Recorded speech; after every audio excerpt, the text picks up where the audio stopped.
अस्सलाम वालेकुम। Welcome to my channel voice over by Amna Shah. I hope कि आप खुश होंगे। कहानी शुरू करने से पहले आपसे रिक्वेस्ट है कि अगर आपको मेरा कंटेंट पसंद आता है तो प्लीज़ मेरे चैनल को सब्सक्राइब करें। आइए मिर्ज़ा अमजद बे के इस सनसनीखेज कोर्ट कहानी को सुनते हैं। ताख़ीर को अमूमन पसंदीदा निगाह से नहीं देखा जाता, लेकिन अगर कोई शख्स किसी ख़ास काम को बड़े भरपूर अंदाज में पाया तकमील तक पहुंचाने में सुरखरू हो जाए तो इस झेल में होने वाली ताख़ीर को यकसर नज़रअंदाज करके इस शख्स की कामयाबी को खिराज तहसीन पेश करने के लिए कहा जाता है। देर आयत दुरुस्त आयत। ज़ेर नज़र वाक़या भी इसी फ़लसफ़ियाना मुहावरे के गिर्द घूमता है। इस केस को अदालत में लगे कमोबेश 6 माह का अरसा गुजर चुका था, लेकिन अभी तक कोई काबिल ज़िक्र कार्रवाई अमल में नहीं आ सकी थी। बहरहाल मैंने चंद रोज़ पहले ही ये केस लिया था। मुझसे पहले इस केस की पैरवी कोई और वकील साहब कर रहे थे। मुवक्किल इन वकील साहब की कारकर्दगी से मुतमईन नहीं था, लिहाजा अब ये केस मेरे हाथ में था। जज कुर्सी इंसाफ पर आकर बैठ चुका तो अदालती कार्रवाई का आगाज़ हुआ। मैंने मुल्जिम खावर की दरख्वास्त ज़मानत के साथ अपना वकालतनामा दायर कर दिया था। जज ने सवालिया नज़र से मुझे देखा और गहरी संजीदगी से पूछा, पहले वाले वकील साहब कहाँ हैं? जज का ये सवाल दरअसल पेशकार से था, ताहम इसकी निगाह मुझ पर जमी हुई थी। पेशकार ने जज को मुत्तला किया, सर तब्दीली आ गई है। जज ने पेशकार के जवाब में कोई तबसरा करने के बजाय सर को असबाती जुम्बिश देने पर इक्तफा किया। मैंने अपने मुवक्किल की ज़मानत के हक़ में दलाइल देते हुए कहना शुरू किया, जनाब आली, मेरा मुवक्किल इस माशरे का एक मोअज़्ज़िज़ फ़र्द है। Objection your honour. वकील इस्तग़ासा ने मेरी बात मुकम्मल होने से पहले ही एतराज़ जड़ दिया। मुल्ज़िम पर कत्ल से संगीन जुर्म का इल्ज़ाम है। मैंने भी जवाब आ ग़ज़ल के तौर पर इसकी बात काट दी और ख़ास से जारहाना अंदाज में कहा, मेरे मुवक्किल पर कत्ल का इल्ज़ाम है, लेकिन अभी इसका जुर्म साबित नहीं हुआ और मुल्ज़िम के मुजरिम होने या न होने का फ़ैसला भी अदालत को करना है। चुनाचे लम्हाती तवक्कुफ़ करके मैंने जज की जानिब देखा और फिर अपनी बात को आगे बढ़ाते हुए कहा, योर ऑनर, मेरे मुवक्किल को एक सोची समझी साजिश के तहत कत्ल के इस मुकदमे में फंसाया गया है, जिससे इसकी नेक नामी को बहुत ज़्यादा नुकसान पहुंच रहा है। लिहाजा मोअज़्ज़िज़ अदालत से मेरी इस्तदा है कि मेरे मुवक्किल की दरख्वास्त ज़मानत को मंजूर किया जाए। वक्त आने पर मैं मुल्ज़िम की बेगुनाही को साबित कर दूंगा। मुझे सख्त एतराज़ है जनाब आली। वकील इस्तग़ासा ने ज़मानत को रुकवाने की कोशिश करते हुए तंज़िया लहजे में कहा, इस माशरे बल्कि दुनिया के किसी भी मौज़िब माशरे के मोअज़्ज़िज़ और नेकनाम अफराद अपनी कार की डिक्की में लाश डालकर सड़कों पर नहीं घूमा करते। पुलिस ने मुल्ज़िम को एक इंसानी लाश के साथ गिरफ्तार किया है, लिहाजा इसकी दरख्वास्त ज़मानत को मंजूर करना इंसाफ के उसूलों के मुनाफी होगा। पुलिस ने मेरे मुवक्किल को एक लाश के साथ गिरफ्तार किया है। मैंने वकील इस्तग़ासा की आंखों में देखते हुए तुर्की बतुर्की कहा, लेकिन इससे ये साबित नहीं होता कि यह कत्ल इसी ने किया है। बहुत जल्द ये भी साबित हो जाएगा। वो फ़ख्र से सीना चौड़ा करते हुए बोला, हमने इसी मकसद को हासिल करने के लिए तो अदालत का रुख किया है। जनाब आली, मेरा मुवक्किल बेगुनाह है। मैंने जज की जानिब देखते हुए कहा, यह ठीक है कि गिरफ्तारी के वक्त इसकी कार की डिक्की में एक लाश पड़ी हुई मिली थी, लेकिन मुल्ज़िम अपनी कार की डिक्की के अंदर इस लाश की मौजूदगी से आगाह नहीं था, वरना इससे ऐसी संगीन हिमाकत कभी सरज़द न होती। कौन सी संगीन हिमाकत वकील साहब? जज ने चौंक कर मुझसे पूछा। जनाब आली, मेरे मुवक्किल को एक पुलिस नाके पर हिरासत में लिया गया था। मैंने ठहरे हुए लहजे में वजाहत करते हुए कहा, पुलिस ने एक चौरंगी पर मामूल की चेकिंग का नाका लगा रखा था। अगर मेरे मुवक्किल ने किसी शख्स को कत्ल किया होता और उसकी लाश को अपनी कार की डिक्की में डालकर कहीं जा रहा होता तो वो पुलिस वाले नाके पर क्यों फंसता? चौरंगी से चंद गज पहले बाएं जानिब एक सड़क मुड़ती है। मुल्ज़िम इस सड़क पर अपनी कार को डालकर पुलिस की गिरफ्त से महफूज रह सकता था। पुलिस का नाका तो 200 गज की दूरी से भी नजर आ जाता है, लेकिन हकीकत यही है कि मेरा मुवक्किल कार की डिक्की में मौजूद लाश के बारे में कुछ नहीं जानता था। इसी बेखबरी में वो पुलिस के हत्थे चढ़ गया। मुल्ज़िम ना तो इतना सादा है और ना ही इतना मासूम जैसा कि मेरे फाजिल दोस्त इसे साबित करने की कोशिश कर रहे हैं।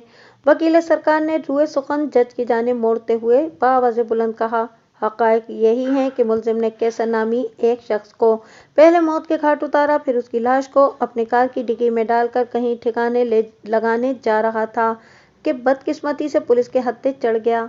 जब इसकी कार की तलाशी ली गई तो पुलिस ने कार की डिक्की में से कैसर नामी एक शख्स की लाश बरामद कर ली। That's all your honour. हैरत है, मैंने इस्तेज़ाई अंदाज में वकील इस्तगासा की तरफ देखा, फिर जज से मुखातिब होते हुए कहा, मेरे फाजिल दोस्त मकतूल की मौत को मंजरकशी तो इस तरह कर रहे हैं जैसे उन्होंने अपनी आंखों से मुलजिम को ये वारदात करते हुए देखा हो। मैंने मुलजिम को कत्ल की ये वारदात करते नहीं देखा, वकील इस्तगासा ने बेपरवाही से कंधे उचकाते हुए कहा, लेकिन इस्तगासा के पास ऐसे शवाहिद और सबूत का एक अंबार लगा हुआ है जिससे मुलजिम को मुजरिम साबित किया जा सकता है। मैंने एक बार फिर अपने मुवक्किल की जमानत के हक में दलाइल का सिलसिला शुरू किया, लेकिन जज ने दरख्वास्त जमानत को नामंजूर करते हुए 15 रोज बाद की तारीख देकर अदालत बर्खास्त करने का ऐलान कर दिया। The court is adjourned. पहले भी कई बार बताया जा चुका है कि कत्ल के मुलजिम की जमानत आसानी से नहीं होती। जज के फैसले से मुझे कोई हैरत नहीं हुई थी, मैं ज़हनी तौर पर इसके लिए तैयार था। सच्ची बात तो यह है कि मैं अभी तक इस केस का भरपूर मुताला भी नहीं कर सका था। मज़कूरा केस गुज़िश्ता रोज़ ही मैंने लिया था, आइंदा पेशी 15 रोज़ के बाद की थी। 2 हफ्तों का ये वक्त केस स्टडी और आइंदा के लाहे अमल की तैयारी के लिए काफ़ी था।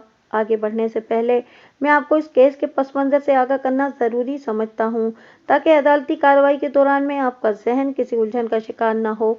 एक बात की वजाहत कर दूं कि जो खुलासा मैं आपकी खिदमत में पेश करने जा रहा हूँ, इसमें से बहुत सी बातें मुझे बहुत बाद में मालूम हुई थीं, लेकिन वाक़यात के तसलसल को कायम रखने के लिए मैं इनका जिक्र पेशगी कर रहा हूँ। इसी तरह मैंने इस दास्तान में से बाज़ बातें दानिस्ता छुपा ली हैं ताकि सस्पेंस का उनसर बरकरार रहे। इस फितने का आगाज़ उसी वक्त हो गया था जब मुलजिम की बीवी शबाना ने रिहाइश तब्दील करने के लिए मुलजिम पर दबाव डालना शुरू कर दिया था। वो लोग गुलबहार अलमारूफ पे गोलीमार के इलाके में अपने 2 कमरों के मकान में रिहाइश पजीर थे। खावर की उम्र लगभग 50 साल थी। वो एक दुबला पतला और पस्ता खामा शख्स था। उसने हल्की फुल्की दाढ़ी भी रख छोड़ी थी। वो मैकलोड रोड पर वाक़े एक शिपिंग कंपनी में मुलाजिम था। आप इस कंपनी का नाम KNA शिपिंग कंपनी फ़र्ज कर लें। ये एक मुख्तसर सी फैमिली थी, यानी मियाँ बीवी और एक बेटी। इनकी अकलौती बेटी का नाम समरीन था। समरीन की उम्र 22 साल थी। उसने ग्रेजुएशन कर रखा था। शक्ल सूरत की भी अच्छी थी, मगर पिछले 1-2 साल से वालिदैन इसके किसी अच्छे रिश्ते की राह देख रहे थे। हर गुजरते दिन के साथ इस हवाले से इनकी तशवीश आमेज परेशानी में इजाफा हो रहा था। एक रात शबाना ने अपने शौहर से कहा, मैं आपसे पहले भी कई मरतबा कह चुकी हूँ और अब भी कह रही हूँ कि हमें सुल्ताना बाजी के फार्मूले पर अमल करना चाहिए। सुल्ताना शबाना की बड़ी बहन थी। सुल्ताना का शौहर शौकत एक स्टेट एजेंट था। इनकी बेटी नरगिस के रिश्ते का मामला भी काफ़ी अरसे से अटका रहा था। फिर बकौले शबाना उन्होंने एक अजीम फार्मूले पर अमल किया तो नरगिस की शादी बासानी एक अच्छे घराने में हो गई थी। तुम्हारी सुल्ताना बाजी के फार्मूले में दम तो है, खावर ने सोच में डूबे हुए लहजे में कहा, लेकिन इस फार्मूले को बरूए कार लाने के लिए जिन 2 बुनियादी चीज़ों की ज़रूरत है वो हमारे पास नहीं हैं। सुल्ताना बाजी और शौकत भाई के पास भी ये दोनों चीज़ें नहीं थीं। शबाना ने फलसफियाना अंदाज में कहा, लेकिन इंसान अगर कोशिश करे तो सब हो जाता है। आप हिम्मत करें, मैं आपका साथ दूंगी। कुदरत कोई न कोई रास्ता निकाल ही देगा। तुम किस तरह मेरा साथ दोगी? खावर ने उलझन ज़दा नज़र से अपनी बीवी की तरफ देखा। ये दोनों चीज़ें हासिल करने के लिए अच्छी खासी रकम की ज़रूरत है, और तुम जानती हो हम दोनों के पास इतने पैसे नहीं हैं। एक अच्छा घर और मुनासिब सी गाड़ी खरीदना मेरी पहुंच से बाहर और बहुत दूर है शबाना। आजकल ज़माना बदल गया है, शबाना ने मुरब्बियाना अंदाज में कहा। पहले वक्तों में लड़की की सलीका-शेयारी और इसके वालिदैन की शराफत को सबसे ज़्यादा अहमियत दी जाती थी, लेकिन अब लोगों की तरजीहात में नुमायां तब्दीली आ गई है। लड़के वाले लड़की की तालीम, शक्ल सूरत और हसब नसब को बाद में देखते हैं। सबसे पहले ये जांचने की कोशिश की जाती है कि लड़की के वालिदैन की रिहाइश शहर के किस इलाके में है, और ये कि इनके पास गाड़ी है या नहीं, और अगर है तो कौन सी है। इस लेबॉर्ट्री टेस्ट से लड़के वाले ये अंदाज़ा लगा लेते हैं कि लड़की कितनी मालियत का जहेज ला सकती है, और ये भी कि लड़की के वालिदैन अपने दामाद के माली इस्तेहकाम के लिए क्या कुर्बानी दे सकते हैं। मैं तुम्हारी बात से इख्तिलाफ नहीं करूँगा शबाना, खावर ने पुरसोच अंदाज में कहा। واقعی آج کل انسان بے وقت ہو کر رہ گیا ہے۔ ہم مادی دور میں سانس لے رہے ہیں، یہاں اشیاء کو انسانوں پر فوقیت دی جا رہی ہے۔ مگر لمحاتی توقف کر کے اس نے ایک بوجھل سانس خارج کی، پھر اپنی بات مکمل کرتے ہوئے بولا، مگر میں پھر بھی یہی کہوں گا کہ میری اتنی پسلی نہیں کہ کوئی عالیشان گھر خرید لوں اور ایک کار بھی رکھ لوں۔ آپ سے گھر خریدنے کو کون کہہ رہا ہے؟ شبانہ نے ایک ہاتھ ہوا میں لہراتے ہوئے کہا، ہم سلطانہ باجی کی طرح اپنا گھر کرائے پر اٹھا کر کسی صاف ستھرے علاقے میں نسبتاً بڑا اور ہوادار گھر کرائے پر لے لیتے ہیں۔ سال 6 ماہ کی تو بات ہے، جیسے ہی سمرین اپنے گھر کی ہو جائے گی ہم واپس اپنے گھر میں آ جائیں گے۔ ہماری ایک ہی اولاد ہے، کیا آپ اپنی بیٹی کے لیے اتنا بھی نہیں کر سکتے؟ شبانہ کا آخری جملہ ایموشنل بلیک میلنگ سے لبریز تھا۔ اس نے گویا خاور کی دکھتی رگ پر انگلی رکھ دی تھی۔ خاور اپنی اکلوتی بیٹی سے بے پناہ محبت کرتا تھا۔ تم جانتی ہو، سمرین کے اندر میری جان ہے، وہ بے حد جذباتی لہجے میں بولا۔ میں اس کی خوشی کی خاطر بڑی سے بڑی قربانی دے سکتا ہوں، لیکن زمینی حقائق کو نظر انداز نہیں کیا جا سکتا۔ پوش علاقے میں کوئی گھر کرائے پر لینے کے لیے اچھا خاصا ایڈوانس دینا پڑے گا اور یقیناً کرایہ بھی زیادہ ہوگا۔ پھر گاڑی خریدنے کے لیے بھی رقم درکار ہوگی۔ کچھ قربانی آپ دیں، کچھ میں دیتی ہوں، وہ سمجھانے والے انداز میں بولی۔ نئے گھر کے ایڈوانس کی آپ فکر نہ کریں، اس کا میں بندوبست کر لوں گی۔ آپ اپنے آفس سے تھوڑا لون اٹھا لیں، اس کے علاوہ ہمارے گھر کا جو ایڈوانس ملے گا وہ بھی آپ رکھ لیں۔ ان دونوں رقوم کو ملا کر آپ کوئی اچھی سی کنڈیشن کی چھوٹی سی سیکنڈ ہینڈ گاڑی خرید لیں، اس طرح ہمارا مسئلہ حل ہو جائے گا۔ شبانہ کا آئیڈیا خاور کو بھی پسند آیا۔ وہ تائیدی انداز میں گردن ہلاتے ہوئے بولا، آفس میں میرا ریکارڈ بہت اچھا ہے، میں نے جب بھی لون لیا وقت پر واپس بھی کیا ہے، لہٰذا گاڑی کے ذیل میں مجھے آفس سے لون مل جائے گا۔ لیکن میں جاننا چاہوں گا کہ نئے گھر کے ایڈوانس کا بندوبست تم کہاں سے کرو گی؟ خاور نے نہایتی اہم اور معقول عملی سوال کیا تھا۔ شبانہ نے بڑی رسان سے جواب دیا، میں سلطانہ باجی سے ادھار لے لوں گی۔ آج کل شوکت بھائی کا اسٹیٹ کا کام بہت اچھا چل رہا ہے، لہٰذا یہ کام آسانی سے ہو جائے گا، بلکہ اس سلسلے میں نے تو باجی سے بات بھی کر لی ہے۔ وہ خود بھی یہی چاہتی ہیں کہ سمرین کی شادی کے لیے ہمیں کسی پوش ایریے میں رہائش اختیار کرنا چاہیے۔ شبانہ کی اس بات کے بعد خاور کے پاس اختلاف یا انکار کی گنجائش باقی نہیں رہی تھی۔ چنانچہ اسی ماہ انہوں نے اپنے گولی مار والے 60 گز کے مکان کو کرائے پر اٹھایا اور نارتھ ناظم آباد کے علاقے بفر زون میں 120 گز کے ایک شاندار گھر میں شفٹ ہو گئے۔ مذکورہ گھر دراصل 120 گز کے پلاٹ پر بنا ہوا ایک 3 منزلہ مکان تھا، جس کی درمیانی منزل پر مالک مکان زہرہ باجی خود رہائش پذیر تھیں۔ بالائی منزل پر مقتول قیصر کرایہ دار کی حیثیت سے رہتا تھا اور پہلی منزل یعنی گراؤنڈ فلور پر ملزم خاور نے سکونت اختیار کی تھی۔ یہ 3 کمروں والا ایک صاف ستھرا گھر تھا، جس کا کرایہ 1500 اور ایڈوانس 10,000 روپے تھا۔ خاور کا گولی مار والا مکان 800 کرائے پر اٹھا تھا اور انہیں وہاں سے 6,000 ایڈوانس ملا تھا۔ آپ رقوم کے اعداد و شمار پر حیران نہیں ہوئیے گا، یہ آج سے لگ بھگ 40 سال پہلے کا واقعہ ہے۔ اگر ان رقوم کو آج کل کی ویلیو دینا مقصود ہو تو آپ اسے کم سے کم 15 سے ضرب دے لیں۔ اپنے مکان کے ایڈوانس میں آفس سے لی ہوئی لون کی رقم کو ملا کر خاور نے ایک سیکنڈ ہینڈ ڈاٹسن 120Y خرید لی تھی۔ گرے کلر کی اس گاڑی کی کنڈیشن تسلی بخش تھی۔ اپنے حلیے اور سائز کے اعتبار سے 120Y خاصی دبنگ دکھائی دیتی تھی، لیکن اس گاڑی کی وجہ سے خاور کے لیے ایک پریشانی پیدا ہو گئی تھی۔ اس گھر کی زیریں منزل پر گیٹ کے اندر صرف 2 گاڑیاں کھڑی کرنے کی گنجائش تھی، جس میں ایک مالک مکان زہرہ باجی کی گاڑی کھڑی تھی اور دوسری مقتول قیصر کی۔ قیصر گزشتہ 6 ماہ سے بالائی منزل پر کرایہ دار کی حیثیت سے رہائش پذیر تھا اور خاور ابھی یہاں شفٹ ہوا تھا، لہٰذا اسے گھر کے اندر پارکنگ کی آسانی حاصل نہیں ہو سکی تھی۔ وہ اپنی ڈاٹسن کو گیٹ کے باہر ہی کھڑا کیا کرتا تھا، جس کے سبب کئی مسائل کھڑے ہو گئے تھے، جن میں سر فہرست تو اندر کھڑی 2 گاڑیوں کے ان آؤٹ کا ایشو تھا۔ قیصر اور باجی زہرہ کے کہنے پر خاور کو کئی بار اپنی گاڑی گیٹ پر سے ہٹانا پڑی تھی۔ علاوہ ازیں زہرہ کا پڑوسی عرفان بھی اس ایشو کو مہمیز کرنے میں ایک پراسرار کردار ادا کر رہا تھا۔ عرفان دراصل آٹو پارٹس کا کاروبار کرتا تھا، تبت سینٹر پر اس کی اپنی شاپ تھی۔ اس کے علاوہ عرفان سیکنڈ ہینڈ گاڑیوں کی خرید و فروخت بھی کیا کرتا تھا، چنانچہ اس کے گیٹ پر ہمہ وقت 2-3 गाड़ियां खड़ी रहती थीं, जिनमें से बास गाड़ियां आधी से ज्यादा पड़ोसियों के गेट तक दराज हो जाया करती थीं। इस सूरत हाल में खावर के लिए घर के बाहर गाड़ी पार्क करना भी टेढ़ी खीर जैसा मामला ही बनकर रह गया था। मजे की बात यह कि ज़ोहराबाजी इरफान के इस नाजायज तजावुजाती अमल पर कोई संजीदा इकदाम नहीं उठाती थी। इरफान और ज़ोहराबाजी साल हर साल से एक दूसरे के पड़ोसी थे, लिहाजा ज़ोहराबाजी की जानिब से लिहाज मुरब्बत का सिलसिला जारी और सारी था। मगर इस पड़ोसगिरी में सबसे ज्यादा खावर की जात मुतासिर हो रही थी। एक तो इसके पास गाड़ी पार्क करने की कोई माकूल जगह नहीं थी, दूसरे वो जहां भी गाड़ी खड़ी करता इसे किसी न किसी के ईमा पर अपनी गाड़ी को हटाना पड़ता था, और ये कोफ्त रात के हिस्से में ज्यादा हुआ करती थी। ये सारी तफसील बयान करने का मकसद ये है कि आप इस वाक़े के पस मंज़र से अच्छी तरह वाकिफ हो जाएं, क्योंकि इस कहानी ने इसी 3 मंजिला इमारत के अंदर ही घूमना है, और वो भी इन चंद किरदारों के इर्द गिर्द, जिनमें सबसे ज्यादा अहमियत के हामिल 2 किरदार हैं, यानी मकतूल कैसर और मुल्जिम खाबर। कैसर एक शादीशुदा शख्स था, लेकिन 1 माह पहले इसका अपनी बीवी फायजा से शदीद नोयत का झगड़ा हो गया था, जिसके नतीजे में फायजा रूठ कर अपने मैके चली गई थी। फायजा के वालिदैन पापोश के इलाके में रहते थे।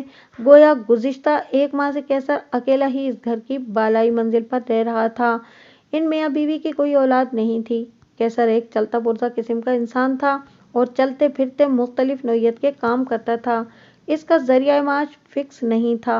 सादे अल्फाज में यही कहा जा सकता है कि कैसर जोड़ जुगाड़ के कामों में मिडिल मैन के तौर पर अपनी खिदमत फराहम करके रोजी रोटी कमाता था। इस तरह के किरदार हर मुआशरे में पाए जाते हैं। मालिक मकान दूसरी मंजिल पर अकेली ही रहती थी। ज़ोहराबाजी एक बेवा खातून थी। इनकी उम्र 60 के नज़दीक थी। इनकी सिर्फ 2 औलादें थीं, एक शादीशुदा बेटी शाजिया जो 5 बच्चों की माँ थी, और एक शादीशुदा बेटा आरिफ जो तने तनहा माँ को छोड़कर अपने बीवी और बच्चों के साथ बैरून मुल्क चला गया था और कई साल से पलट कर नहीं आया था। शाजिया महीने में 1 आध बार माँ को देखने आ जाया करती थी। ज़ोहराबाजी की गुजर बसर इसी मकान से हासिल होने वाले किराए से होती थी, जो इसकी अकेली जान के लिए काफ़ी से भी ज़्यादा था। लेकिन उम्र के इस हिस्से में इसे अपनी औलाद और औलाद के मुस्तकिल साथ की ज़रूरत थी, जो इसे मैसर नहीं था। इंसान की ज़िंदगी में सुख और दुख उसके नसीब के रहीने मिन्नत हैं, और नसीब एक ऐसी शय है जिसे बाजार से खरीद कर अपनी ज़िंदगी को खुशियों से मामूर नहीं किया जा सकता। अगर ऐसा होता तो साहिब सरवत अफराद इस दुनिया के सुखी तरीन इंसान होते। मालिक ने हर इंसान के लिए दुख और सुख का कोटा मुकर्रर कर रखा है। बेशक वही कातिब नसीब है। खावर, शबाना और समरीन पोश इलाके के एक साफ सुथरे इलाके में और घर में मुंतकिल तो हो गए थे, लेकिन यहाँ आते ही इन्हें नौ बनो की परेशानियों का सामना करना पड़ा था। गाड़ी की पार्किंग के हवाले से जो मुश्किलात थीं वो अपनी जगह, इसके अलावा भी कई एक मसाइल थे। पहले महीने का बिजली का बिल आया तो खावर एंड कंपनी के होश उड़ गए। ज़ोहरा आंटी, शबाना ने मालिक के मकान से कहा, कहीं आपने हमें किसी और का बिल तो नहीं थमा दिया?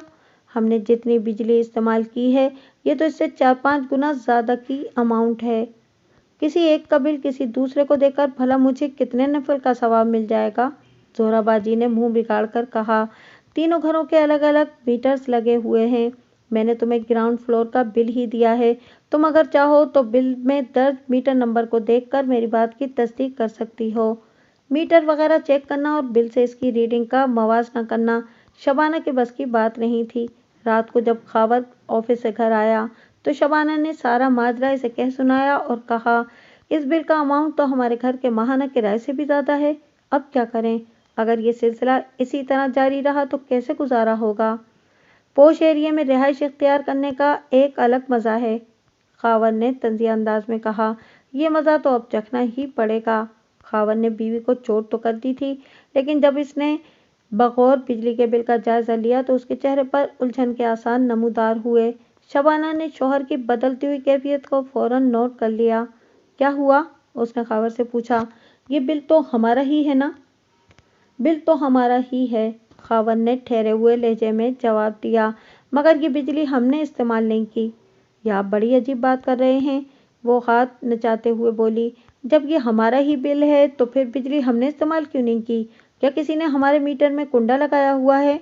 ایسی کوئی بات نہیں۔ پھر کیسی بات ہے؟ شبانہ نے ضدی لہجے میں استفسار کیا۔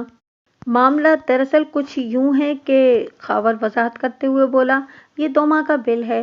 پچھلا بل بھرا نہیں گیا تھا اس لیے لگ کر آ گیا ہے۔ اس اماؤنٹ میں یونٹس کے حساب سے 10 سے 15% اماؤنٹ ہمارے کرنٹ بل کا ہے، باقی سابق بل کی رقم ہے۔ اوہ، تو یہ بات ہے، شبانہ نے ایک اطمینان بھری سانس خارج کرتے ہوئے کہا، لیکن زہرا آنٹی نے یہ معاملہ مجھ سے کیوں چھپایا؟ یہ تو ہو نہیں سکتا کہ انہیں خبر نہ ہو۔ ایسا ہو سکتا ہے کہ زہرا باجی کو واقعتاً اس بات کا علم نہ ہو، خاور نے مثبت سوچ کا مظاہرہ کرتے ہوئے کہا، تم ٹینشن نہ لو، میں صبح خود ان سے بات کروں گا۔ وہ کہہ رہی تھی کہ بل کی آخری تاریخ میں 2 دن باقی ہیں، شبانہ نے بتایا، اس لیے ہم کل ہی یہ بل بھر دیں، ورنہ متعلقہ محکمہ ہمارے گھر کو بجلی کی فراہمی منقطع کر دے گا۔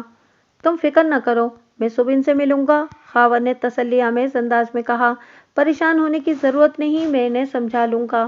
اگلی صبح آفس جانے سے پہلے جب خاور زہرا باجی سے ملا تو پتہ چلا کہ 2 ماہ کے بل والے راز سے وہ بخوبی آگاہ تھیں۔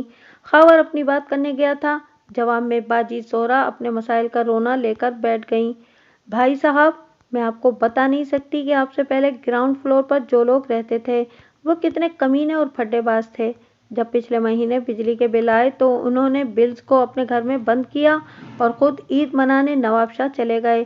جب ان کی واپسی ہوئی تو بل کی آخری تاریخ کو گزرے کئی دن ہو گئے تھے، اس طرح وہ بل جمع نہ ہو سکے اور آپ والے حالیہ بل میں سابق بل کا اماؤنٹ بھی جمع ہو گیا۔ وہ بذات لوگ اس بل کے علاوہ بھی مجھے بہت سا نقصان پہنچا کر گئے ہیں، پتہ نہیں اللہ ایسے نامعقول لوگوں کو اتنی ڈھیل کیوں دیتا ہے؟ اللہ کے ڈھیل دینے اور رسی کھینچنے کا معاملہ پیچیدہ ہے، خاور نے ٹھہرے ہوئے لہجے میں کہا، اس کے معاملات اور اختیارات کو آپ اللہ پر ہی چھوڑ دیں۔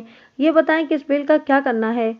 بھائی صاحب، میری بات سنیں، زہرا باجی خاور کی طرف دیکھتے ہوئے بولی، آپ ایک کام کریں تو آپ کی بڑی مہربانی ہوگی۔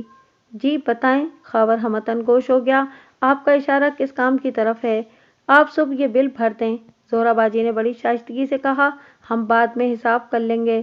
یہ کوئی معمولی رقم نہیں ہے میڈم، خاور نے الجھن بھری نظر سے مالک مکان کی طرف دیکھا، میں محدود آمدنی والا ایک تنخواہ دار شخص ہوں، اگر میں نے یہ بل ادا کر دیا تو میرے گھر کا بجٹ بگڑ جائے گا، ہمارے لیے مہینہ گزارنا مشکل ہو جائے گا۔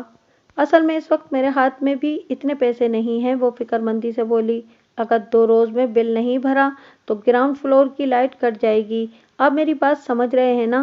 آپ کسی طرح یہ بل جمع کرا دیں، اضافی اماؤنٹ آپ کرائے میں سے کاٹ لیجیے گا پلیز۔ جب کوئی عورت کسی مرد سے پلیز کے ساتھ کسی کام کو کرنے کے لیے کہتی ہے تو پھر اس نسوانی پلیز کی بدولت اس کام کے ہونے کے امکانات روشن ہو جاتے ہیں۔ اگرچہ خاور کے لیے یہ بھاری بل ادا کرنا کوئی آسان کام نہیں تھا، تاہم اس نے کسی نہ کسی طرح زہرا باجی کی پلیز کی لاج رکھ لی۔ اس ایثار کے لیے زہرا نے خاور کا اسپیشل شکریہ بھی ادا کیا تھا۔ چند روز خیریت سے گزرے تو ایک اور مصیبت نے سر اٹھایا۔ واٹر بورڈ کی طرف سے لائن میں پانی آنا بند ہو گیا۔ زیر زمین ٹینک میں جو پانی ذخیرہ تھا وہ ہفتہ بھر چلا اور اس کے بعد پانی کے ٹینکر خریدنے کی نوبت آ گئی۔ اس صورتحال پر خاور نے صدائے احتجاج بلند کی، کیونکہ زہرا باجی نے جو تجویز دی تھی وہ خاور کے لیے قابل قبول نہیں تھی۔ بھائی صاحب، یہ چند دن کی پریشانی ہے، ہمیں مل جل کر اس سے نمٹنا ہوگا، زہرا باجی نے خاور سے کہا۔ مل جل کر نمٹنے سے آپ کی کیا مراد ہے؟ خاور نے محتاط نظر سے اپنی مالک مکان کو دیکھا۔ مطلب یہ کہ خریدے ہوئے پانی کا جو ٹینکر ڈلے گا اس کی قیمت کو ہم 3 پر تقسیم کر لیں گے، زہرا باجی نے اسے اپنے منصوبے سے آگاہ کرتے ہوئے بتایا۔ دوسری صورت یہ ہے کہ ایک ٹینکر میں ڈلواتی ہوں، دوسرا آپ اور تیسرا کیسر صاحب۔ جب تک واٹر بورڈ کی لائن میں معمول کی سپلائی جاری نہیں ہوتی ہم اسی طرح کام چلائیں گے، اس طرح کسی ایک فیملی پر بوجھ بھی نہیں پڑے گا۔ کان سیدھی طرح پکڑیں یا ہاتھ گھما کر، بات تو ایک ہی ہے، خاور نے بیزاری سے کہا، لیکن میں اس کے لیے تیار نہیں ہوں۔ میں نے آپ کے گھر کو پانی کے ساتھ کرائے پر لیا تھا، آپ نے وعدہ کیا تھا کہ 24 گھنٹے لائن میں پانی مہیا کرنا آپ کی ذمہ داری ہے، پھر میں اس ذیل میں اضافی خرچہ کیوں کروں؟ خاور نے ایک اصولی بات کی تھی اور زہرا باجی کو اس کا وعدہ بھی یاد دلایا تھا، لیکن دوسری جانب زہرا کچھ اور ہی طے کیے بیٹھی تھی۔ उसने ठहरे हुए लहजे में कहा। तो मैं कौन सा अपने वादे से फिर रही हूँ? जब से आप लोग यहाँ आए हैं 24 घंटे नल में पानी की मौजूदगी मेरी ही जिम्मेदारी है। ये भी तो देखें कि पानी ऊपरी टैंक तक चढ़ाने वाली बिजली की मोटर भी मेरे ही मीटर से चलती है। अभी जो चंद रोज की परेशानी है, इससे किसी न किसी तरह बाहमी इत्तेफाक के जरिए ही निपटा जा सकता है। हो सकता है कि 2-4 रोज के बाद पानी आने लगे।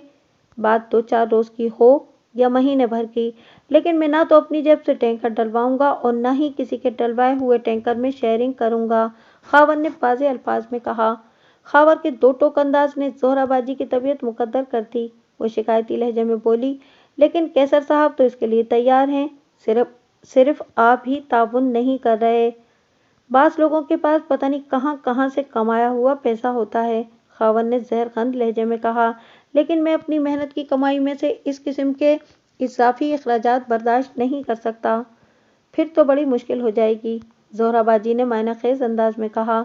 मुश्किल और आसान को आप खुद देख लें, खावर ने फैसला कुन लहजे में कहा। मैं जो इजाफी बोझ नहीं उठा सकता उसके लिए हामी नहीं भरूंगा। पहले ही मैं आपको अच्छा खासा किराया दे रहा हूँ। अगर आप समझती हैं कि मैं गलत हूँ तो आप जब कहेंगी 1 माह के नोटिस पर मैं आपका मकान खाली कर दूंगा। खावर के हतमी जवाब के बाद मजीद कुछ कहने और सुनने की गुंजाइश बाकी नहीं रही थी। जोहराबाजी ने खामोशी इख्तियार की। फिर 2 रोज बाद इस खामोशी का बड़ा भयानक नतीजा भी बरामद हुआ। खावर ऑफिस जाने के लिए घर से निकला और अपनी गाड़ी में बैठ ही रहा था कि कैसर ने आवाज देकर उसे रोक लिया। कैसर इस वक्त नाश्ते का सामान उठाए घर की तरफ आ रहा था। खावर रुक गया और सवालिया नजर से कैसर की तरफ देखते हुए कहा, जी भाई साहब। कैसर ने रस्मी अलग सलग का तकल्लुफ भी जरूरी न समझा और खासे खरे लहजे में खावर से पूछा, आपका जरिया माश क्या है? मैं एक शिपिंग कंपनी में जॉब करता हूँ, खावर ने उलझनज़दा अंदाज में जवाब दिया। आप ये क्यों पूछ रहे हैं? खैरियत तो है ना? कैसर ने इसके इस्तफसारात का जवाब देने की बजाय तमस्खुराना अंदाज में कहा, मैं तो ये समझा था कि आप किसी दीनी प्रिंटिंग प्रेस या ऐसे ही किसी फलाही इदारे से वाबस्ता हैं। कैसर ने इस्तेज़ाइया नज़र से खावर की तरफ देखा। आपने किस बिना पर ऐसा समझ लिया? आपकी अखलाकी अक़दार से भरपूर समाज सुधार गुफ्तगू की बिना पर, कैसर ने खावर की आंखों में देखते हुए कड़वे लहजे में कहा। पता नहीं आप मुझसे किस किस्म की बातें कर रहे हैं, खावर ने उलझनज़दा अंदाज में कहा। मालूम नहीं आपको मुझसे क्या शिकायत है? मैं ये सारी बातें इसलिए कर रहा हूँ कि आपको एहसास दिला सकूँ कि सिर्फ एक आप ही हैं इस दुनिया में रिज़्क़ हलाल नहीं कमा रहे।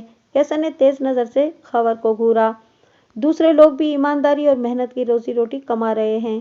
कैसर की मुबहम और तीखी बातों से खावर का जहन उलझ कर रह गया। इसे ऑफिस के लिए भी देर हो रही थी। इसका ऑफिस सुबह 10 बजे से शाम 6 बजे तक होता था और घर से ऑफिस तक कम से कम 30 मिनट की ड्राइव थी। लिहाजा खावर ने कैसर से जान छुड़ाने की गरज से कह दिया, भाई साहब, फजूल बहस व तकरार के लिए मेरे पास वक्त बिल्कुल नहीं है। आपको जो कुछ भी कहना है खुलकर कह दें। अगर आपकी शिकायत जायज़ हुई तो मैं इसे दूर करने की कोशिश करूंगा। आपने जोहराबाजी से मेरी जरिया आमदनी के बारे में क्या कहा था? कैसर ने चुपते हुए लहजे में दरियाफ्त किया। कुछ नहीं, खावर ने भवें सुकड़ कर कैसर की जानिब देखा। आपके बारे में तो जोहराबाजी से मेरी कोई बात ही नहीं हुई। ज़्यादा मासूम बनने की कोशिश न करें, मैं आपकी चालाकी को अच्छी तरह समझ गया हूँ। कैसर ने मानदाना नज़र से खावर की तरफ देखा। अगर आपको याद नहीं आ रहा तो मैं याद दिलाने की कोशिश करता हूँ। क्या जोहराबाजी ने आपसे खरीदे हुए वाटर टैंकर की कीमत में शेयरिंग की बात की थी? बिल्कुल, उन्होंने मुझसे जिक्र किया था, खावर ने इस बात में गर्दन हिलाते हुए जवाब दिया, और मैंने शेयरिंग के लिए इन्हें साफ इनकार कर दिया था। ये घर मैंने पानी के साथ इनसे किराए पर लिया था। अगर किसी भी सबब से पानी की किल्लत पैदा हो गई है तो इस कमी को पूरा करना मालिक के मकान की जिम्मेदारी है। आपने घर जोहराबाजी से पानी के साथ लिया था या पानी के बगैर? किराए के अंदर बिजली और गैस भी शामिल थे। कैसर रुखाई से बोला, यह आपका और बाजी जोहरा का मसला है। अब आप ये भी बता दें कि आपका क्या मसला है, खावर ने बेजारी से कहा। जब बाजी जोहरा ने आपको बताया कि ऊपर वाला किराएदार पानी के टैंकर में शेयरिंग के लिए राजी है, तो फिर आपने मायनाखेज अंदाज में कहा था कि बाज़ लोगों के पास पता नहीं कहाँ कहाँ से कैसा कैसा कमाया हुआ पैसा आता है। कैसर ने नापसंदीदा नज़र से खावर को घूरा और ताकीदी अंदाज में कहा, آپ نے ایسا کہا تھا یا نہیں؟ اس قسم کی کوئی بات ہوئی تو تھی، لیکن میرا ہرگز وہ مطلب نہیں تھا جو آپ نے اخذ کیا ہے، خاوند نے سمجھانے والے انداز میں کہا۔ میں باجی زہرا کو صرف یہ بتانا چاہ رہا تھا کہ میری آمدنی محدود ہے، لہٰذا میں کسی بھی قسم کا اضافی خرچہ افورڈ نہیں کر سکتا۔ ہاں، جن لوگوں کے پاس پیسے کی ریل پیل ہے انہیں کوئی فرق نہیں پڑتا۔ اپنی کہی ہوئی زہریلی بات کو مہذب الفاظ کا لبادہ اڑا کر آپ اپنی غلطی کو چھپانے کی کوشش کر رہے ہیں، کیسر نے بگڑے ہوئے لہجے میں کہا۔ بہرحال میں اسے آپ کی پہلی کوتاہی سمجھ کر نظر انداز کر رہا ہوں۔ اگر آئندہ آپ نے ایسی کوئی حرکت کی تو میں ہرگز برداشت نہیں کروں گا۔ بات ختم کرنے کے لیے خاوند نے مصلحت آمیز لہجے میں کہا۔ سمجھ گیا جناب، کیسر زیر لب بڑبڑاتے ہوئے گیٹ کی جانب بڑھ گیا۔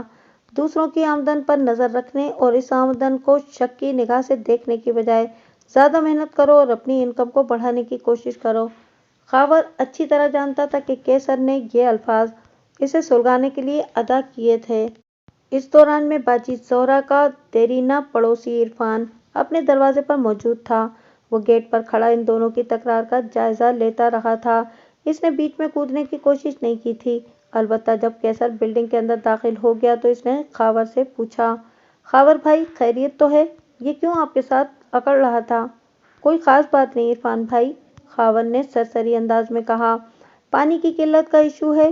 باجی زہرا کا کہنا ہے کہ پانی کا جو ٹینکر خرید کر ڈلوایا جا رہا ہے اس میں سب شیئرنگ کریں۔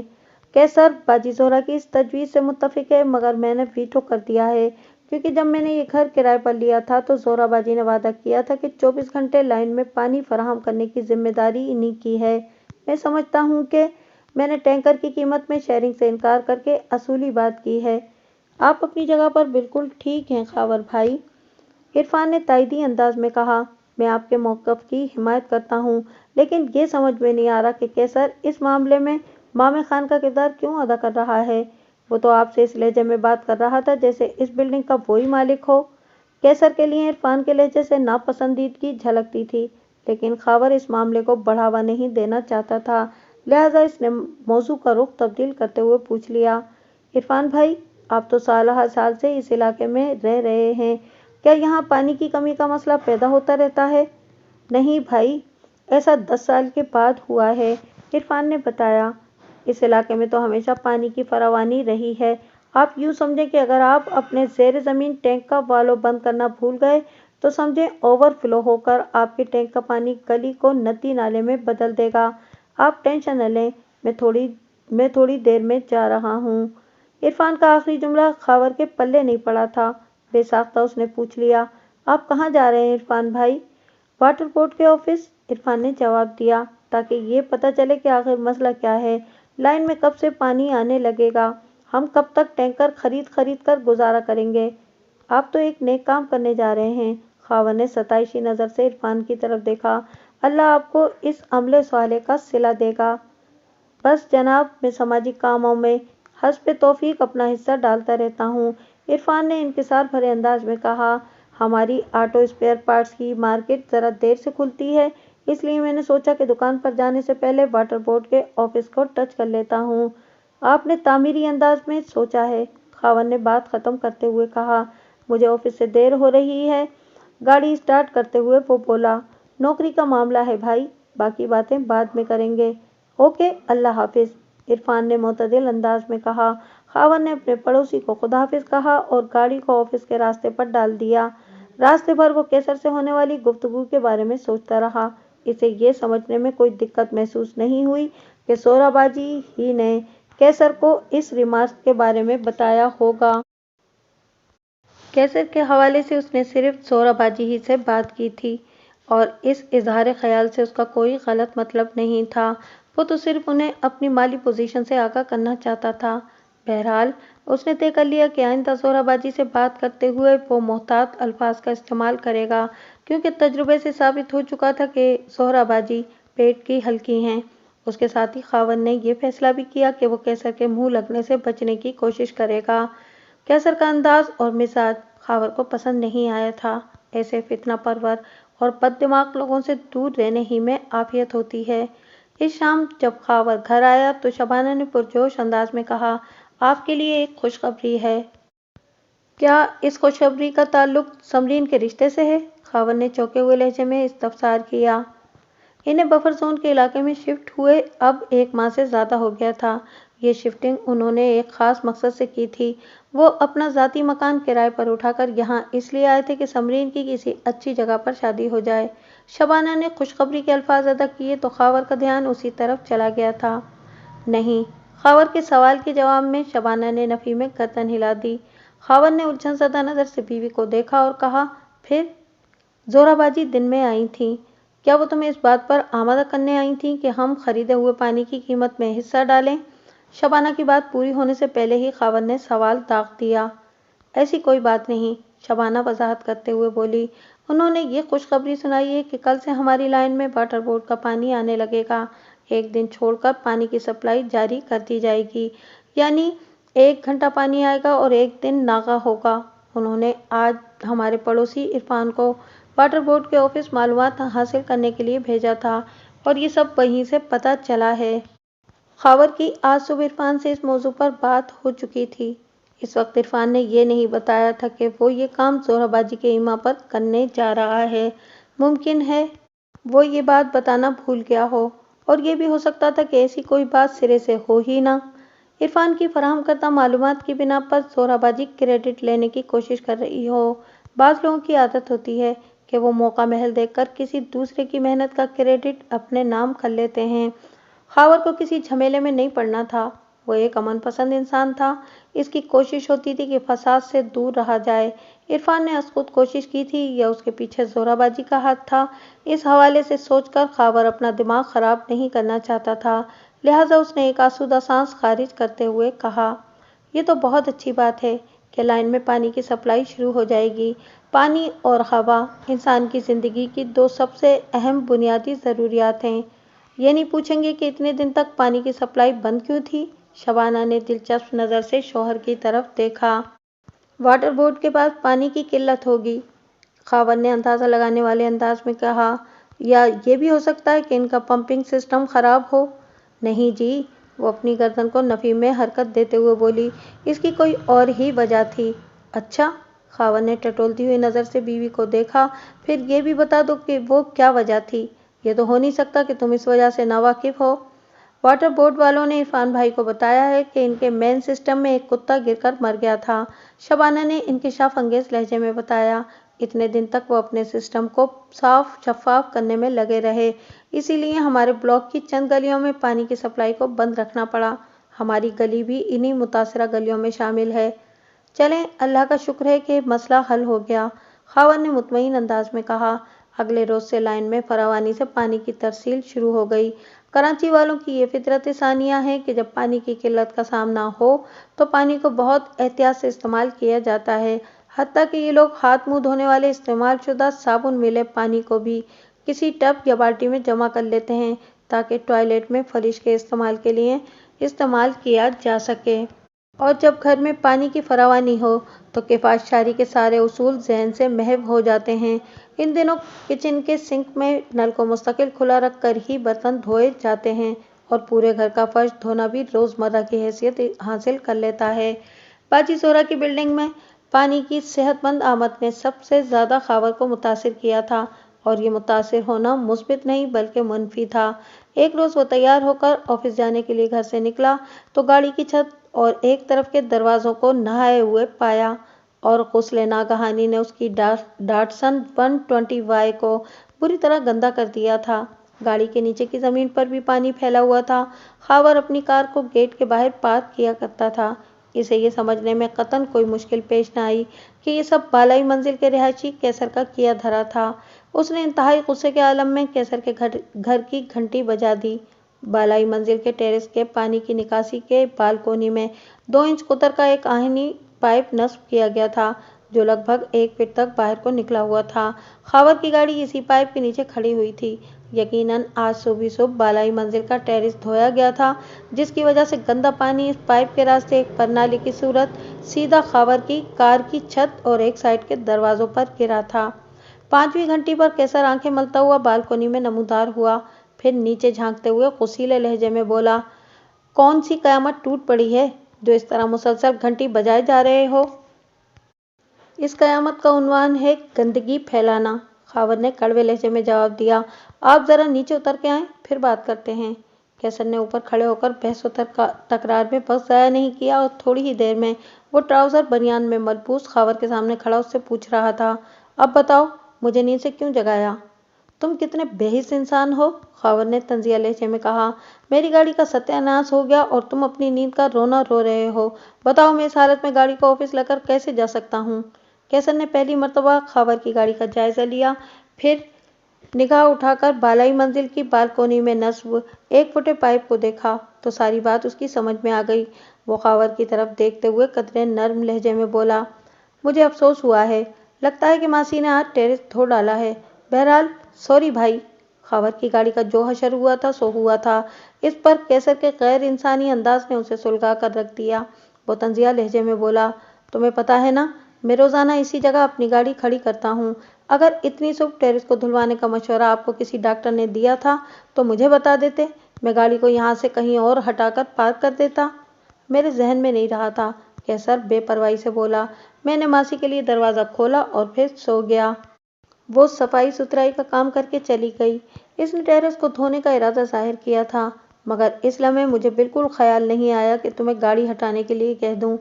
जब तुम्हें अपनी गाड़ी को वक्त बेवक्त पार्किंग से निकालना होता है तब तो तुम मेरी गाड़ी को गेट के सामने से हटाने से कभी नहीं चूकते। खावर ने गहरी चोट की। खैर अब बताओ, इस गाड़ी का क्या करना है? मैंने सॉरी बोल तो दिया। कैसर ने अजीब सी नज़र से कैसर खावर की तरफ देखा। और क्या अब मैं तुम्हारे पाँव छूं? क्या तुम्हारे सॉरी कहने से मेरी गाड़ी साफ हो जाएगी? खावर ने तीखे लहजे में दरियाफ्त किया। ओहो, कैसर मुंह टेढ़ा करके बोला, कहीं तुम मुझसे ये तवक्को तो नहीं कर रहे कि मैं साफी पकड़कर तुम्हारी खटारा गाड़ी को साफ करने में लग जाऊंगा? इखलाकियत का तकाजा तो यही है कि तुमने जो गंदगी फैलाई है इसे खुद साफ कर दो या किसी और से साफ करवाओ। खावर ने तुर्की बतुर्की जवाब दिया। बाकी जहां तक गाड़ी की कंडीशन का मामला है तो तुम्हारी अंदर खड़ी तुम्हारी नीली टोयोटा स्टारलेट भी कोई शोरूम से निकल कर नहीं आई। इंसान को मुंह खोलने से पहले अपने गिरेबान में झांक लेना चाहिए। ओ भाई, कैसर ने तहकीर आमेज अंदाज में कहा, इखलाकियात का दर्स किसी और को जाकर दो, सुबह सुबह मेरा दिमाग मत खराब करो। वाह, ये तो चोरी और सीनाजोरी हुई, खावर ने तपे हुए लहजे हुए में कहा। एक तो मेरी गाड़ी का बेड़ा गर्क कर दिया, उल्टा गुर्रा भी मुझ पर ही रहे हो। मैं गुर्रा नहीं रहा, आराम से समझा रहा हूँ। कैसर एक एक लफ्ज पर जोर देकर खासे खतरनाक अंदाज में बोला। मेरा गुर्राना तुम बर्दाश्त नहीं कर सकोगे। क्यों? खावर को भी तेश आ गया। क्या गुर्राने के दौरान में तुम काटते भी हो? खावर की बात सुनकर कैसर का पारा हाई हो गया। वो मानदाना अंदाज में खावर की जानिब बढ़ा और खूंखार लहजे में बोला, अभी बताता हूँ तुम्हें, तुम मुझे जानते नहीं हो। कबल इसके कि वो दोनों दस्तो गिरबां होते, आस पड़ोस वालों ने बीच बचाव करा दिया। इनकी बहसो तकरार के नतीजे में इरफान और दूसरी तरफ वाले पड़ोसी वहीद साहब अपने घरों से निकल आए थे। सामने वाले घर से याकूब साहब भी नमूदार हो चुके थे। याकूब साहब का ताल्लुक एक मखसूस कम्युनिटी से था। ये लोग बहुत अमन पसंद और अपने काम से काम रखने वाले कारोबारी होते हैं। दंगा फसाद और हंगामा आराई से हमेशा दूर रहने की कोशिश करते हैं। अलगर्ज इन तमाम अफराद ने मिलकर दोनों को समझाया कि महल्लेदारी का मामला है, एक दूसरे को बर्दाश्त करने की आदत डालें। हजरत, मेरे साथ सरासर ज्यादती हुई है, खावर ने वही साहब की तरफ देखते हुए कहा। आप मेरी गाड़ी की हालत को अपनी आंखों से देख सकते हैं। मैंने तो इस अल्लाह के बंदे से सिर्फ शिकायत की थी। अपनी गलती को तस्लीम करने के बजाय ये उल्टा धौंस धांधली पर उतर आया। खावर की बात के जवाब में कैसर ने कुछ कहना चाहा तो वही साहब ने कंधे से पकड़कर उसे बोलने से रोक दिया। फिर ठहरे हुए लहजे में कहा, कैसर साहब, आप ऊपर अपने घर में जाएं और मासी को आइंदा के लिए ताकीद कर दें कि जब भी इसका टेरेस धोने का इरादा हो वो बालकोनी से झांक कर नीचे देख लिया करे। अगर परनाले के नीचे कोई भी गाड़ी पार्क हो तो पहले इस गाड़ी के मालिक को अपनी गाड़ी हटाने के लिए कहा जाए, इसके बाद टेरेस की धुलाई शुरू की जाए। वही साहब इस गली के एक मोतबर इंसान थे। सब इनकी बहुत इज्जत करते थे। दीन के साथ इन्हें दिली लगाव था। वो ज़्यादातर दरसो तदरीस और तबलीग के कामों में मसरूफ़ रहते थे। कैसर के जाए पसार से हट जाने के बाद वही साहब ने अपने मुलाजिम को बुलाकर कहा, शाकिर, मेरे निकलने में अभी काफ़ी वक्त पड़ा है। तुम पहले खावर साहब की गाड़ी साफ़ कर दो, बाद में मेरी कर देना। खावर साहब को ऑफिस जाने में देर हो रही है। وہی صاحب اس تکلف کی ضرورت نہیں، خاور جلدی سے بولا، میں خود صاف کر لوں گا، آپ نے احساس کیا میرے لیے یہی بہت ہے، اس نیک جذبے کے لیے میں آپ کا شکر گزار ہوں۔ شاکر کو میں نے کام کے لیے ہی ملازم رکھا ہوا ہے، لہٰذا اسے اپنا کام کرنے دیں۔ وہی صاحب نے گہری سنجیدگی سے کہا، باقی جہاں تک احساس کرنے کا معاملہ ہے تو یہ خاصیت ہر ایک کو اپنے اندر پیدا کرنا چاہیے۔ اکیلا انسان کچھ بھی نہیں، اسی لیے وہ گروہوں کی صورت رہنے پر مجبور ہے۔ انسان خاندان بناتے ہیں، پھر مختلف خاندانوں کی بود و باش سے محلے تشکیل پاتے ہیں، سینکڑوں ہزاروں محلوں کے ملاپ سے ایک معاشرہ بنتا ہے۔ انسان اور معاشرہ ایک دوسرے کے لیے لازم و ملزوم ہیں، ان دونوں کو ایک دوسرے کی ضرورت ہے، لہٰذا انسان کو اپنے جیسے دوسرے انسانوں کا احساس کرنا چاہیے تاکہ معاشرے کی فضا صحت مند اور خوشگوار رہے۔ جب تک وحید صاحب کی سنجیدہ اور پر اخلاص اور مفید گفتگو جاری رہی، اس دوران میں شاکر نے صافی مار کر خاور کی گاڑی کو چمکا دیا تھا۔ معاملہ خوش اسلوبی سے رفع دفع ہو چکا تھا، چنانچہ خاور اپنے آفس کی جانب روانہ ہو گیا۔ جس وقت یہ بدمزگی جاری تھی، باجی زہرا اپنے گھر میں موجود نہیں تھی۔ وہ گزشتہ روز اپنی بیٹی شازیہ سے ملنے گئی تھی اور اپنے نواسوں اور نواسیوں کے پرزور اصرار پر رات کو وہیں رک گئی تھی۔ اگلے روز وہ خصوصی طور پر خاور سے ملنے آئی اور معذرت خواہانہ انداز میں کہا، وحید صاحب کی زبانی مجھے سارا قصہ معلوم ہو چکا ہے، کیسر کے رویے کا مجھے بہت افسوس ہے، آپ مطمئن ہو جائیں، میں نے ان کی ماسی عابدہ کی کلاس لے لی ہے، آئندہ آپ کو ایسی کوفت کا سامنا نہیں کرنا پڑے گا۔ باجی زہرا کی اس مثبت سوچ پر کچھ کہنے کے لیے باقی نہیں بچا تھا، خاور بس اتنا ہی کہہ سکا، باجی آپ کا اوپر والا کرایہ دار خاصا ٹیڑھا اور گرم دماغ کا بندہ ہے، میری کوشش ہوتی ہے کہ اس کے منہ نہ لگوں، باقی آپ زیادہ بہتر جانتی ہیں، اگر دوبارہ ایسی صورتحال پیدا نہ ہو تو اچھی بات ہے۔ خاور کو گزشتہ روز پانی کے ٹینکر میں شیئرنگ والے معاملے سے یہ تو اندازہ ہو گیا تھا کہ زہرا باجی پیٹ کی ہلکی ہیں۔ اس نے اپنے آپ سے یہ عہد بھی کیا تھا کہ وہ زہرا باجی سے بات کرتے ہوئے محتاط رہا کرے گا، لیکن ابھی اس نے کیسر کے لیے ٹیڑھا اور گرم دماغ کے الفاظ استعمال کیے تھے، یہ اس کے ایک سوچے سمجھے منصوبے کے تحت تھا۔ اس کی خواہش تھی کہ باجی زہرا منوعاً یہ الفاظ کیسر تک پہنچا دے۔ کیسر کے جنگلی رویے کی وجہ سے اس کا دل خاصا پکا ہوا تھا، اس کی تمنا تھی کہ ان سخت الفاظ کے تیروں سے کیسر کا کلیجہ بھی چھلنی ہو۔ یہ شعوری طور پر خاور کا انتقام لینے کا ایک مہذب انداز تھا۔ چند روز بخیر و عافیت گزر گئے۔ عید قرباں کی آمد سے پہلے ایک نیا تنازع اٹھ کھڑا ہوا۔ کیسر قربانی کے لیے ایک صحت مند اور خوبصورت بچیا خرید لایا تھا، جو اس نے گیٹ کے باہر خاور کی گاڑی کے ساتھ ملا کر باندھ دی تھی۔ اس کے بعد جو ہونا تھا، اسے سمجھنے کے لیے انسان کا نیوٹن یا آئنسٹائن ہونا ضروری نہیں۔ بچیا ایک جانور تھی، اسے کسی انسان کی طرح یہ نہیں سمجھایا جا سکتا تھا کہ دیکھو بی بی، تمہارے برابر میں ایک گاڑی کھڑی ہے، تم اسے اپنا جیسا چار پہیوں والا کوئی جانور نہیں سمجھنا، یہ انسانوں کی سواری ہے، لہٰذا تم اسے گندا نہیں کرنا، وغیرہ وغیرہ۔ خاور نے 2-3 روز برداشت کیا، پھر ایک شام اس کا کیسر سے خاصا زوردار پھڈا ہو گیا۔ یہ عید سے ایک دن پہلے کا واقعہ ہے۔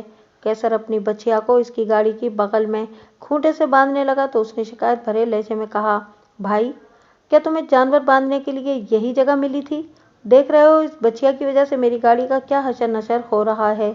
خاور نے شکایت کرتے ہوئے اپنے لہجے کو حتی الامکان معتدل رکھنے کی کوشش کی تھی، لیکن دوسری جانب کیسر خاصے جارحانہ موڈ میں دکھائی دیتا تھا۔ وہ بچیا کو باندھنے کے بعد دونوں ہاتھ کمر پر ٹکا کر خاور سے پوچھنے لگا، تو کیا تم یہ چاہتے ہو کہ میں قربانی کے اس جانور کو دوسری منزل پر لے جا کر اپنے گھر کے اندر باندھوں؟ میں نے ایسا تو کچھ نہیں کہا، خاور جلدی سے وضاحت کرتے ہوئے بولا، لیکن کیا ضروری ہے کہ بچیا کو میری گاڑی کے پہلو ہی میں باندھا جائے؟ تم کچھ فاصلے پر بھی اس کے لیے انتظام کر سکتے ہو نا؟ کیسر نے اپنی انگلی سے گلی کے دونوں جانب اشارہ کرتے ہوئے کہا، غور سے دیکھو، ہر شخص کا جانور اس کے گھر کے سامنے ہی بندھا ہوا ہے، یہ میرا حق ہے کہ اپنی بچیا کو یہاں باندھوں۔ اگر تمہیں اپنی گاڑی کی اتنی ہی فکر کھائی جا رہی ہے تو اسے 2-3 روز کے لیے کسی قریبی پیٹرول پمپ پر پارک کر لیا کرو، جب تک قربانی نہیں ہو جاتی میں تو اپنی بچیا کو ادھر ہی باندھوں گا، تم جو کر سکتے ہو کر لو۔ کیسر کے آخری جملے میں ایک چیلنج تھا۔ خاور نے خوشیلی نظر سے اسے گھورا اور پوچھا، اگر میں جا کر ابھی قربانی کا ایک جانور خرید لاؤں اور اسے تمہاری اسٹارلٹ کے پہلو میں باندھ دوں تو تمہیں کیسا لگے گا؟